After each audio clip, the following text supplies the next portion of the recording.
Hoje à noite eu vou começar uma série, como eu mandei para aqueles que estão na minha lista de transmissão, e já vou deixar gravado aqui, espero que tudo dê certo e vai dar em nome de Jesus, né? Em nome de Jesus, para poder aqueles que não vieram assistir também lá no canal do YouTube. Repete comigo assim: um dia na vida de um crente.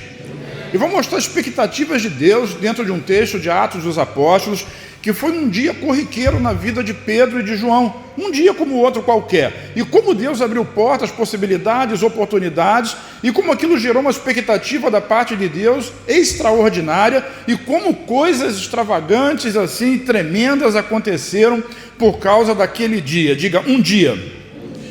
Um único dia, irmão, um dia normal, um dia corriqueiro. Deus fez coisas extraordinárias na vida de João e de Pedro, na vida de um aleijado, na vida de centenas de milhares de pessoas, confrontou autoridades, fez um rebuliço em Jerusalém. Por quê? Porque Deus tem uma expectativa de que quando nós nos colocamos à disposição dele para realizar alguma coisa, algo grande vai acontecer. E Deus, ele tem uma expectativa de fazer com que esse algo grande que vai acontecer, aconteça exatamente a partir de você, diga de mim. Então 24 horas, um dia como outro qualquer, um dia comum, um dia corriqueiro, mas que foram os discípulos, os apóstolos, surpreendidos com algo de fato muito extraordinário. Porque no nosso dia a dia, na nossa segunda, na nossa terça, na nossa quinta, como hoje, às vezes as portas são abertas para nós por Deus em oportunidades para que Cristo possa viver, possa brilhar através de nós. E isso não é uma coisa que é reservada simplesmente para o grande apóstolo Pedro. Se a gente for olhar a história de Pedro, a gente vai ver que ele foi um grande apóstolo, mas também debaixo de muitas complicações, porque Deus não está olhando aquilo que nós fazemos, Deus está olhando aquilo que nós cremos, e a nossa disponibilidade, de fato, de nos colocarmos nas mãos dele, para que a obra seja realizada. E às vezes são coisas simples que a gente não percebe, né? E essas coisas simples podem mudar vidas, mudar estruturas, mudar pensamentos, salvar vidas, restaurar pessoas. Atos dos Apóstolos, capítulo 4, versículos 18 a 20, diz assim: então chamaram de volta e ordenaram que nunca mais falassem nem ensinassem em nome de Jesus. Pedro e João, porém, responderam: os senhores acreditam que Deus quer que obedeçamos a vocês e não a Ele?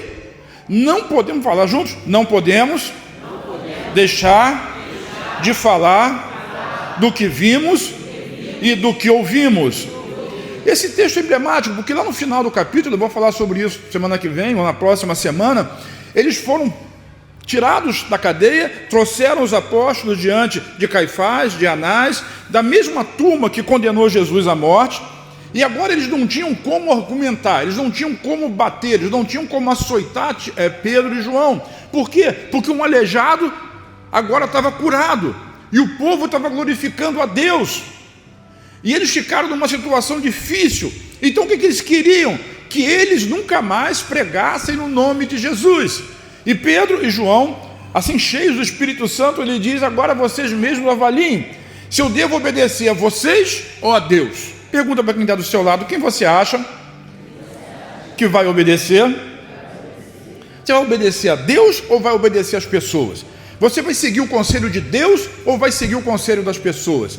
Você vai seguir o conselho de Deus, da palavra, do Espírito Santo, ou vai ouvir a opinião das pessoas, dos amigos, dos parentes, dos conhecidos, da internet, ou seja lá de quem for? Então essa passagem é o final da história de um dia que começou corriqueiro na vida de Pedro e de João, mas que no fim, a questão que ficou é exatamente essa: quem é que vai atender às nossas expectativas? Nós temos uma expectativa em Deus ou temos uma expectativa social? Aonde está colocada a nossa expectativa? É óbvio que Pedro e João escolheram satisfazer a Deus, seguir a expectativa de Deus, e por isso essa história está sendo contada aqui hoje. Imagina isso, 2000 anos depois, se Pedro e João tivessem tido uma atitude diferente, nós não estaríamos falando a respeito disso. Simplesmente teria um dia comum como outro qualquer que ficou esquecido. Mas como eles tiveram uma atitude diferente, repete comigo: uma atitude diferente. Essa história ela é contada e contada e contada e contada, e já fazem mais de 2000 anos, e até Jesus voltar, ela continuará a ser contada. E um dia, diga um dia, quem você quer conhecer no céu? Você quer conhecer Pedro, João ou aquele aleijado sem nome? Seja lá como for, você vai conhecer, eu tenho curiosidade de conhecer o aleijado. Porque se Pedro e João não tivessem dado atenção à expectativa de Deus naquele dia, aquele aleijado, ele tinha morrido aleijado. Mas ele não, essa não foi a história dele. A história dele foi diferente, porque um homem resolveu cumprir a expectativa de Deus. Eu quero dizer para vocês que nesse reencontro, você vai ter revelação do céu, da expectativa de Deus para a sua vida. Sabe, vai ser uma virada de página. E se você crê de fato, você vai ver Deus agindo poderosamente através de você. Quem crê nisso diz um amém comigo. Então vamos lá, um dia como o outro qualquer. Pedro e João, então, eles se dirigiam ao templo para a oração das 3 horas da tarde. E algumas bíblias vai dizer da hora 9, quando algo extraordinário aconteceu. Vamos ao texto? Atos, capítulo 3, versículos de 1 a 11. Eu vou ler o texto e depois nós vamos fazendo comentários. Certo dia, por volta das 3 da tarde, Pedro e João foram ao templo orar. Eu quero chamar a atenção de vocês aqui, pastores, teólogos, apóstolos, bispos, querubins, que o templo agora, ele começaria a entrar em desuso. Aquele era um momento de transição. Aquele templo lá não é uma igreja, é o templo de Jerusalém, é o templo do judaísmo. E Pedro e João, eles tinham ainda o hábito de cumprir a oração das 3 horas da tarde. Você sabe que existia um holocausto às 9 da manhã e outro holocausto às 3 horas da tarde. Por isso Jesus, ele foi crucificado às 9 da manhã e ele morreu às 3 horas da tarde, porque ele precisava cumprir como cordeiro a lei, para que pudesse assim trazer justiça para todos nós. Então, às 3 horas da tarde, Pedro e João, eles foram ao templo do judaísmo orar, como era costume deles. Não é um templo evangélico, não é uma igreja. Então, um homem aleijado de nascença estava sendo carregado. Ele estava sendo o quê? Carregado. Preste atenção nisso, ele estava sendo carregado. Todos os dias ele era colocado ao lado da porta chamada Formosa para pedir esmolas a quem entrasse no templo. Quando ele viu Pedro e João iam entrar, pediu-lhes dinheiro. Pediu o quê? Dinheiro. Sabe, para esses dias de hoje. Hoje nós temos um monte de aleijados, talvez não físicos, mas pessoas pedintes, necessitadas, carentes de ajuda dos outros, quando na verdade Deus ele quer por nós muito mais. Repete, muito mais. Muito mais do que uma esmola, do que uma oferta, do que algo pequeno. Observe o texto. Então, quando ele viu, versículo 3, quando ele viu que Pedro e João iam entrar, pediu-lhes dinheiro. Pedro e João se voltaram para ele e disse: olha para nós. Repete, olha para nós. Olha para nós. Sabe, às vezes as pessoas têm essa expectativa, toda a expectativa é que eu e você, quando cheios do Espírito Santo, a gente possa dizer para elas assim: olha para nós.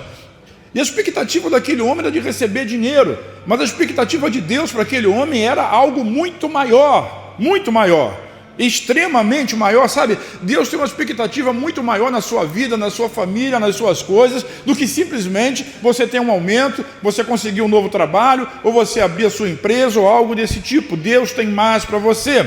Então aquele homem olhou para Pedro e para João, e Pedro e João disseram: olha para nós. E a expectativa deles era de receber alguma esmola, receber algum dinheiro. No versículo 5, Pedro diz assim: o homem fitou o olhar neles, esperando receber alguma esmola. Pedro, no entanto, disse: não tenho prata nem ouro. Talvez nessa primeira frase aquele homem já tenha frustrado as suas expectativas. Não tenho prata nem ouro, mas o que eu tenho, isso eu te dou. Eu quero dizer uma coisa para você, irmão. Diga eu.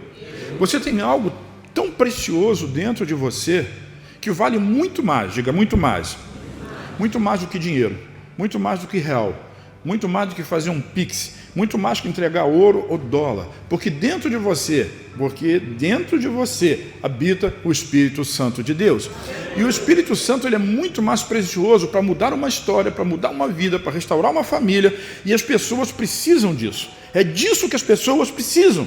Elas não precisam simplesmente de um prato de comida. A gente pode dar um prato de comida, 1 quilo de alimento, uma cesta básica, mas elas precisam de Jesus. Vamos entender isso. Nós somos igreja, e como igreja nós somos portadores dessa mensagem. As pessoas precisam de Jesus. Às vezes elas não sabem disso. Aquele aleijado, ele não sabia disso. O que ele queria? Dinheiro.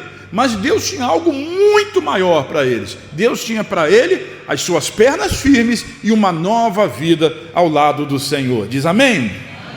Então o homem fixou o olhar neles, esperando receber alguma esmola. Pedro, no entanto, disse: não tenho prata nem ouro, mas lhes dou o que eu tenho. Em nome de Jesus, diga nome de Jesus. Diga de novo, em nome de Jesus. Nome de Jesus Cristo, o Nazareno, levante-se e ande. Então Pedro segurou o aleijado pela mão e o ajudou a levantar-se. No mesmo instante, diga no mesmo instante, os pés e os tornozelos do homem foram curados e fortalecidos. E de um salto, ele se levantou e começou a andar. Em seguida, caminhando, saltando e louvando a Deus. Repete comigo: caminhando, saltando e louvando a Deus.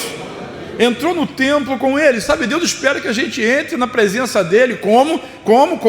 Diga: caminhando, saltando e louvando a Deus.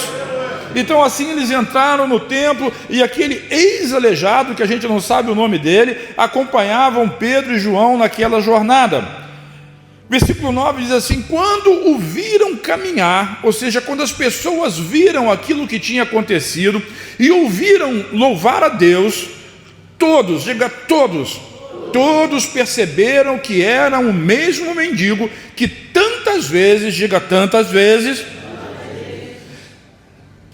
Sabe, às vezes a gente passa por situações na vida, e são tantas vezes. Daniel falou aqui sobre guerra. Quem já passou por guerra? Lá se já passei por guerra, não quero lembrar das guerras. Mas às vezes são tantas vezes, e tantas vezes, e tantas vezes. Mas eu quero dizer uma coisa para você: um dia vai chegar. Esse dia já chegou. E agora você vai começar a ter essa ideia de que o dia da sua vitória chegou. Quantas guerras aquele cara passou? Quantos dias ele foi carregado? Mas agora depois de conhecer Pedro e João, agora depois de eles conhecerem Jesus, diga o nome que está acima de todo nome, ele não mais ia ser carregado. Agora ele entrou no templo, como? Andando, saltando e louvando a Deus. Está chegando o dia que a história da sua vida vai mudar. Vai mudar. Tantas vezes as coisas deram errado, mas está chegando a hora que as coisas vão começar a dar certo para você. Essa é a virada de chave, essa é a expectativa de Deus sobre a sua vida. Sabe, lá em Jeremias, o profeta diz: eu é que sei que pensamentos que tenho a respeito de vocês.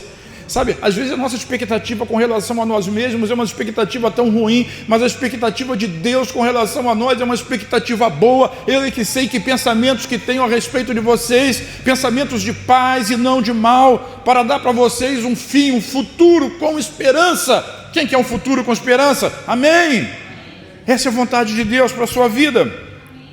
E quando viram caminhar e ouviram louvar a Deus, todos perceberam que era o mesmo mendigo que tantas vezes tinha sido visto na Porta Formosa, e ficaram perplexos, admirados correram todos correram para o pórtico de Salomão, onde o homem permanecia, diga permanecia com Pedro e João, e não se afastavam deles. Sabe, era um momento, como eu já disse para vocês, era um momento de transição entre o judaísmo e o cristianismo.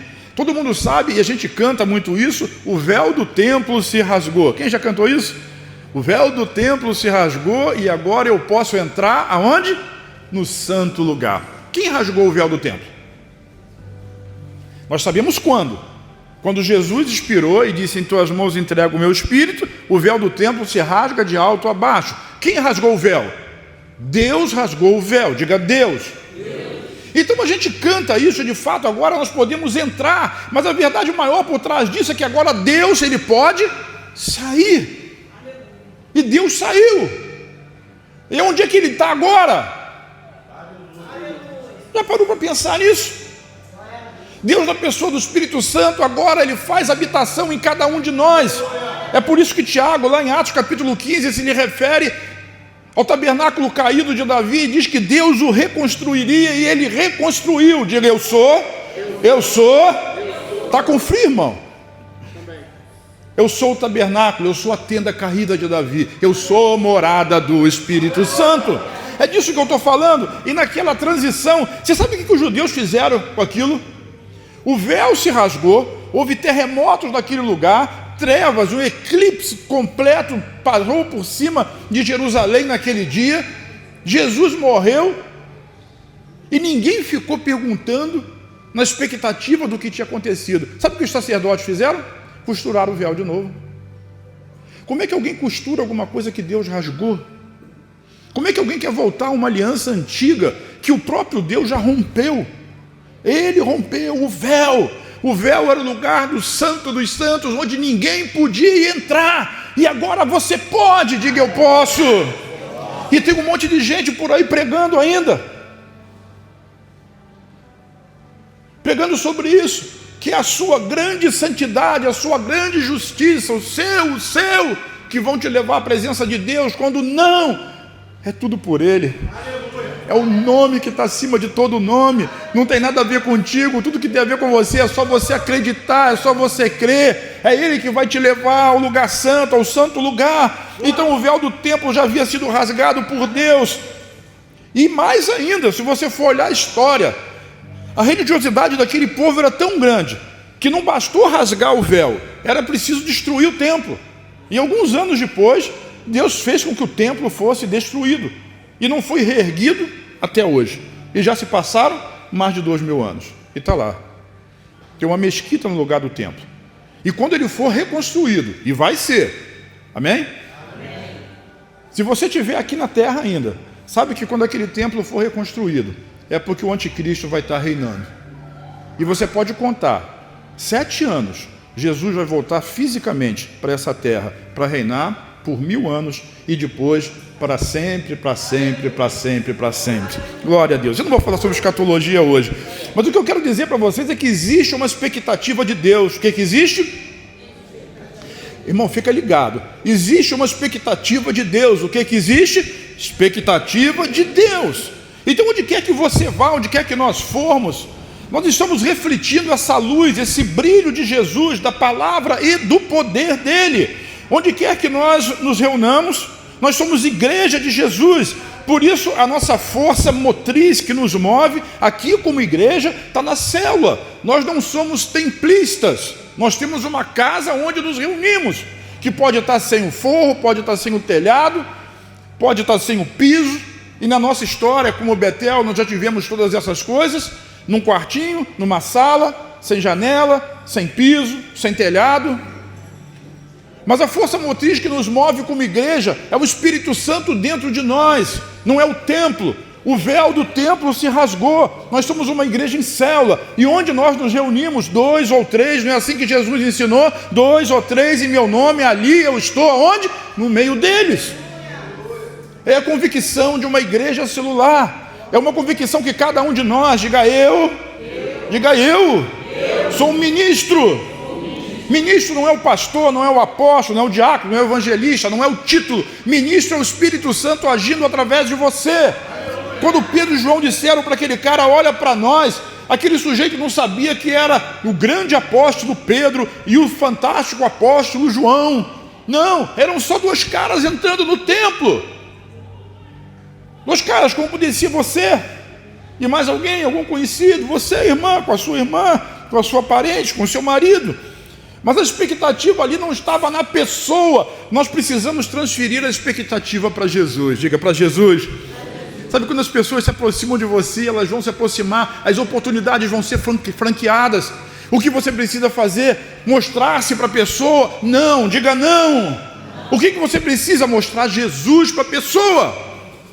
Mostre Jesus para a pessoa. Vira para quem está ao seu lado, diga isso. Mostre Jesus para as pessoas. Cada crente, um ministro, esperando uma oportunidade de compartilhar Jesus aonde quer que esteja. Nesse episódio, nesse dia, o aleijado esperava receber alguma coisa. Naquela tarde, 3 horas da tarde, e ele recebeu muito mais. Diga, muito mais. Sabe, aquilo ali, como eu já disse, era o fim de uma era. Era a hora do sacrifício da tarde, 3 horas da tarde, hora nona. o cordeiro naquele momento estava sendo morto novamente. Mas para que o cordeiro seria morto novamente? Aquilo não tinha mais função, aquilo não tinha mais valor. Então, o que os sacerdotes, os levitas queriam fazer era superestimar o seu trabalho sacerdotal para que eles não ficassem esquecidos. E queriam manter a lei e as pessoas debaixo daquela regra religiosa o tempo todo. O véu já tinha sido rasgado. O verdadeiro, repete comigo, o verdadeiro cordeiro já havia sido morto. E o que significa? Porque depois da morte de Jesus, nenhuma mais necessária se faz morte de animal nenhum. Tudo que tinha que ser feito já tinha sido feito. Por isso Jesus na cruz ele disse assim: está consumado. Terminou. O verdadeiro cordeiro já havia morrido e seu sangue já havia sido derramado. Não era mais necessário ofertas, não era mais necessário holocaustos. Era o fim daquela dispensação chamada dispensação da lei e era o início da chamada dispensação da graça de Deus. Diga graça. Graça de Deus é o favor de Deus. É aquilo que nós não recebemos porque merecemos, mas recebemos porque cremos. É a justiça da fé para aqueles que creem. Então, para nós que cremos, nós acessamos as bênçãos de Deus por causa de Jesus. Diga, por causa de Jesus. Sabe, as pessoas não gostam disso. As pessoas gostam de merecer. E às vezes elas gostam de não merecer, porque elas julgam que não merecem e por isso não vão à presença de Deus, porque estão carregando culpa e condenação. Mas eu quero dizer para você, em nome de Jesus, que toda a culpa, toda a condenação e todo o pecado já foram sobre Jesus, já foram sobre Ele, e a graça de Deus se manifestou na sua vida. E naquele momento ali, o representante disso era aquele aleijado. Esse é o primeiro milagre da era da igreja. E que milagre era esse? Alguém que não conseguia andar, alguém que estava sendo carregado, poder ficar de pé. E a expectativa de Deus para nós hoje é justamente essa, que nós não sejamos carregados religiosamente, mas que nós estejamos de pé em Cristo Jesus. Ele está de pé e nós estamos também com Ele. Diz amém. Porque a obra dele está feita. Ele queria receber uma esmola, mas ele recebeu muito mais. Diga muito mais novamente. Porque Deus o escolheu. Deus o escolheu para ser o primeiro de muitos outros que seriam curados pelo nome do Senhor Jesus.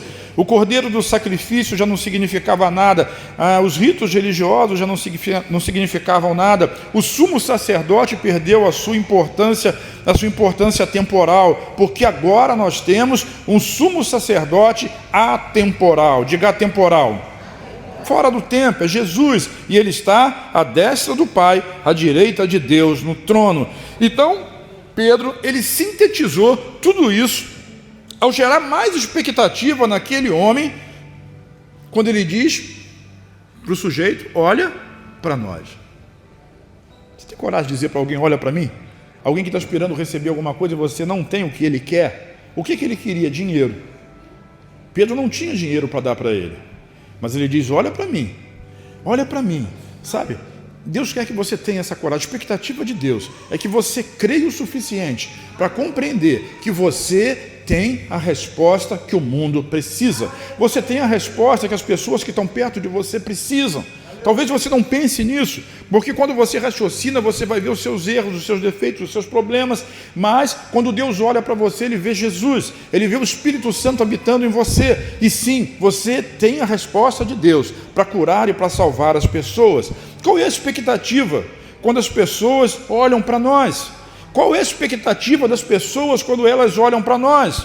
Às vezes elas esperam de nós um abraço, um aperto de mão, uma ajuda financeira, um favor, uma carona, um pouco de atenção, estar presente em algum lugar específico, uma festa, uma questão social, ou uma oração. É isso que as pessoas esperam de nós. Mas qual é a expectativa de Deus quando nós estamos diante de uma pessoa como essa? Pensa nisso. A pessoa está esperando um abraço, um aperto de mão, uma atenção, uma oração, às vezes um dinheiro, às vezes que você vá com ela em algum lugar, faça uma visita. As pessoas esperam isso, mas o que Deus espera? Pergunta para quem está do seu lado: o que Deus espera? Deus espera que você possa revelar Jesus para elas. Às vezes Jesus se revela num aperto de mão, mas é preciso que Jesus seja revelado. Às vezes é num abraço, mas é preciso que Jesus seja revelado. Pedro estendeu a mão para aquele homem, Mas ele disse, em nome de... levanta e anda. E segurou na mão dele e colocou ele de pé. Colocou ele de pé. Às vezes a gente precisa da ajuda, mas o nome que vai na frente é o nome de Jesus. Parece um clichê, mas é importante que a gente creia nisso. Algumas verdades bíblicas precisam ser cridas, como por exemplo, perdão, diga eu sou perdoado. Fraco, né? Mas é verdade, você é perdoado. Você não sabe o que eu fiz, não, mas eu sei quem é o seu Salvador e o seu perdoador. E ele disse, está perdoado. Se ele disse, é porque está. Você é perdoado. A pessoa que ouvir isso, existe perdão para você, existe restauração para você. As pessoas, quando estão numa situação deplorável, elas ficam procurando gente que estão pior do que elas, para acusar, para mostrar, talvez para dividir o seu fardo. E você precisa dizer para as pessoas, em nome de Jesus você já foi perdoado, em nome de Jesus você é aceito, em nome de Jesus não há nada que possa mais te condenar se você está em Cristo Jesus. Em nome de Jesus o amor de Deus já está sobre você. Diga, eu sou amado. Eu sou amado. Diz de novo. Jesus amou você de uma tal forma que ele deu a sua própria vida.